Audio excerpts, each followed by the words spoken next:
Hi, I'm Lisa Shortall. I'm the Archivist here in Offaly Archives in Tullamore. This is a brand new facility completed in 2019 and it houses the archives of the local authority. That is to say, the archives of Offaly County Council and all its predecessor bodies, which would include the Grand Jury and the Board of Guardians.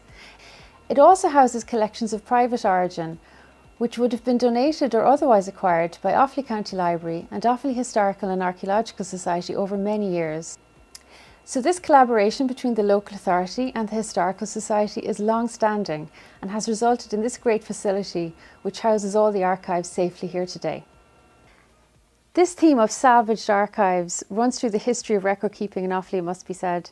On the 19th of July 1922, a mere couple of weeks after the PRO in Dublin was destroyed by fire, the Tullamore Courthouse, which housed the Grand Jury rooms and the offices of the Crown and Peace, was also totally destroyed by fire as a result of Civil War fighting. We have here a minute book which actually records the council's reaction to the burning of the courthouse, which would have been their offices as well.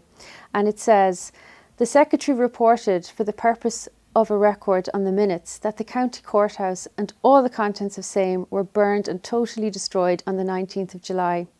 Despite saving volumes from the burnt out courthouse, the resulting grand jury collection that we have here in Offaly Archives is actually very small, and it is a reconstituted collection in that it contains items that were salvaged, donated, or indeed purchased strategically by the Offaly Historical Society or the Offaly County Library over time. So that is what is in the collection in general.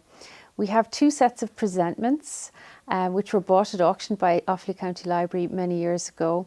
We have one set that belonged to James Frank Rolleston from Dunkerrin in the southern tip of Offaly, and another set from Henry Trench, who was also from the south of Offaly at Shinrone. So these books were bound volumes like this. This is the Rolleston set, and they're bound in leather. There's a set of various presentments, which were the proceedings of the assizes, all bound together for Rolleston's own library. The other set, belonging to Henry Trench, are not bound in as fancy a binding as Rolleston's, but they also came up at auction. There are gaps in the sequence which are filled by editions that are in the National Archives belonging to other grand jury members.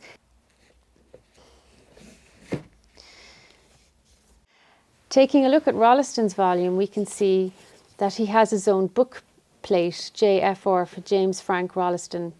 And we can see also that the presentments, the assizes, were held in Philipstown. We can see James Frank Rolleston's address here, James Frank Rolleston, Frankfurt Castle, March the 10th, 1830. Now we're going to look at the jurors' lists, which form a large part of the grand jury collection that we have here in Tullamore. These were actually salvaged from the Tullamore workhouse, which was being demolished in the 1970s. To be a juror, you had to fulfill certain criteria, one of which was to either be a freeholder, a leaseholder, to be a man between the ages of 21 or 65 or 70, depending on the act in place at the time. And you had to either all that or to be rated for a poor law collection in respect of a certain value of land. So the jurors' lists contain an alphabetical list of jurors, potential jurors, and they're listed by their name, where they live, what type of land they have, and the rateable value of the land. There were certain exemptions for people who did not have to serve on the jury, and these are also listed on the jurors' lists. And the exemptions were really to do with age. If people had reached the age of 65 or older, they weren't allowed to serve. If they were in certain professions, they weren't allowed to serve on a jury. So RIC, policemen, lawyers, medical doctors, other professions were all exempted from jury service. But what we have here in general in the jury's lists are lists of wealth and power. They were landowners who were allowed to serve on juries. A glaring omission that we can see with our 21st century eyes is that there are no women on these lists, and that is because they were not even eligible to be exempted because they weren't considered to be available for jury service in any case. We can see here the Clerk of the Union's name, James McKenna, and he was actually Clerk of Tullamore Union for 40 years. While the local government functions of the grand jury ceased in 1899 when the county councils were formed, the assizes courts still ran for a number of years and they finished in 1921. There was always great pomp and ceremony when the King's judges arrived in Tullamore to sit in the assizes, and we have here a fantastic photograph of the judges arriving at the courthouse in Tullamore. It's a very small photograph, but you can see clearly the carriage which is holding the judges arriving in the courthouse, preceded by the mounted RIC police. The carriage would have met the judges at the train station in Tullamore, and it would have brought the judges down to Tarleton House, which is in present-day O'Connor Square, and is actually the site where the County Library is now situated. And there the judges would actually get into their robes, and they would then proceed in the carriage up to the courthouse, as this photograph demonstrates here, in great style and ceremony, preceded by the mounted police. The last assize judge to sit in Kings County was Judge W.E. Wiley, and he presided over the last assizes court in July 1921, and we are very lucky to have a portrait of him. Judge W.E. Wiley actually became a Free State High Court judge in 1924 and continued in that role until 1936.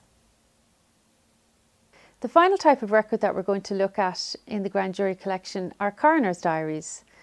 They're beautiful leather-bound notebooks, and we see his name here, James Dillon, coroner, Kings County coroner. So James Dillon was from Clara in County Offaly, and he was appointed in 1836, beating his rival Benjamin Toy Midgley by 190 votes, and he was then coroner for life. We do know that his last inquest was in 1859, and we know this because shortly after he recorded this verdict, he was required to travel to Edenderry to preside over another inquest, but he himself died suddenly en route, and in fact it ended up that the coroner en route to an inquest became the subject of an inquest. So this is a very small selection of the types of records in the grand jury collection here in Offaly Archives.